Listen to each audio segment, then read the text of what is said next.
Outro exemplo aí que para a gente analisar um circuito com a fonte de corrente agora em regime CC, com capacitor e indutor, a gente quer determinar a corrente e a tensão no indutor e no capacitor e a energia armazenada neles, né? Novamente, em regime CC, então a gente pode simplesmente visualizar que todas as tensões e correntes já atingiram no circuito a sua estabilidade, não variam mais. Então a tensão não varia mais no capacitor, então a corrente através dele é zero, ou seja, ele se comporta como um circuito aberto, e o indutor, a corrente não varia mais, então ele se comporta como um curto-circuito, porque o potencial sobre ele é simplesmente nulo. Então podemos aí pegar, para não haver erro, simplesmente vamos redesenhar o circuito novamente, o indutor, né, e o capacitor como seus, vamos dizer assim, equivalentes, né, em regime contínuo ou em regime permanente. Então o indutor ele vira simplesmente o curto-circuito aqui, mas ele existe, ele está aqui, e o capacitor, o circuito aberto. Tá? Então o capacitor nós vemos que vai ser o potencial nesses dois resistores. O que a gente tem aqui, né? O circuito equivalente quando atingir o regime permanente, agora o capacitor e o indutor paralelo, nós podemos fazer o resistor equivalente entre esses dois resistores aqui. Porque o resistor de 3 agora ele fica em paralelo com o resistor de 1.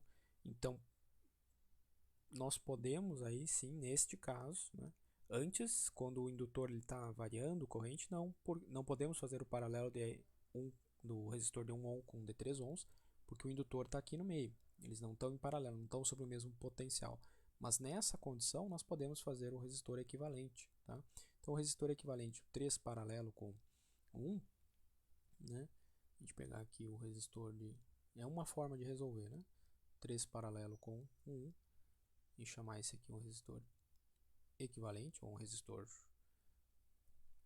R total, né? O R total vai ser 1 sobre 3 mais 1 sobre 1 e inverte o resultado disso aí, que dá uma resistência de 3 quartos ou 0,75, ok? E aí agora toda essa corrente ela vai fluir por este resistor equivalente, né? Então a gente vai ter, para descobrir aqui o potencial, corrente de 4 amperes fluindo por um resistor de equivalente de 3 quartos.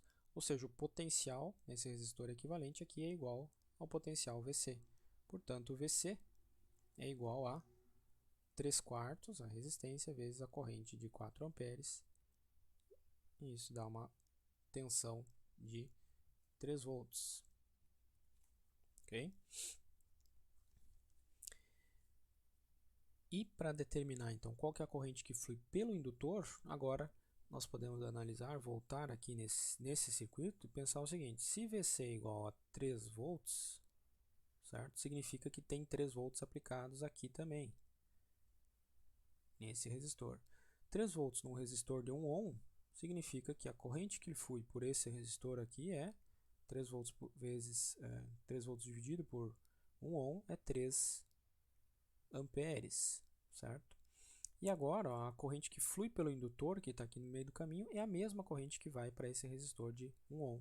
Portanto, a corrente no indutor tem que ser de 3 amperes. Tá?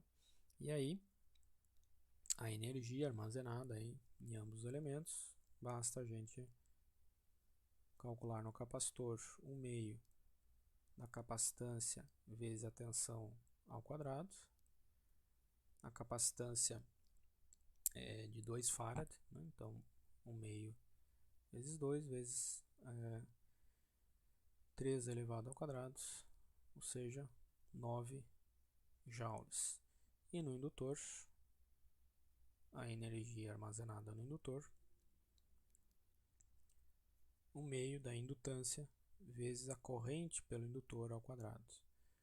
Então, a indutância é uma indutância de 1 quarto, né? Então 1 meio vezes 1 quarto, vezes a corrente de 3 amperes ao quadrado.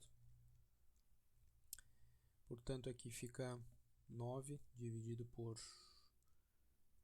8, né? Ou 9 oitavos,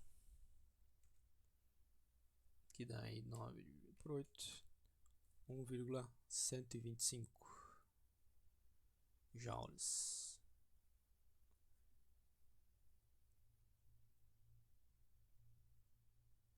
Armazenados no indutor, na forma de um campo magnético, e 9 joules armazenados no capacitor, na forma de um campo elétrico. Tá?